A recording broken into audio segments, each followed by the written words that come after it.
বন্ধুগণ, তোমাদের কাছে একটা সমস্যা নিয়ে এসেছি। সমস্যাটা হলো ভিডিও করার ইচ্ছেটাই আর ভালো লাগছে না ভিডিও করতে। কারণ আগে আমার সোনামণিকে অদ্রিজা হচ্ছে সোনামণি, অদ্রিজাকে নিয়ে ভিডিও বানাতাম আমি। অদ্রিজা ছোট 3 বছরের বেবি। তো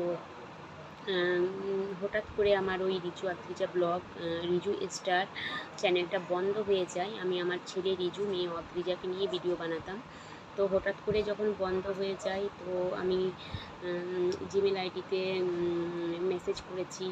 তো জানতে পারি যে 3টে স্ট্রাইক পড়েছে। তো আগে আমি বুঝতে পারিনি সেটা।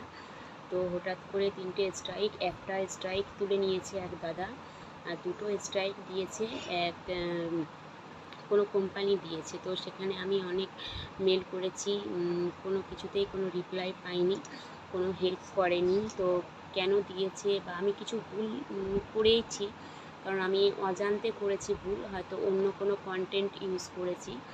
তো ঠিক আছে, আমার ভুল হয়ে গেছে। তো আমি অনেক চেষ্টার পরে যখন কোনো ফল পেলাম না, আমি সরাসরি ছেড়ে দিলাম। তারপর আমি একটা নতুন চ্যানেল খুলেছি, আবার ওই নামেই রিজু অদ্রিজা ব্লগ। তো আমার সোনামণির ভিডিও দিলেই কমেন্ট বক্স অফ হয়ে যাচ্ছে কেন, যদি তোমরা একটু কেউ বলে দাও আমাকে।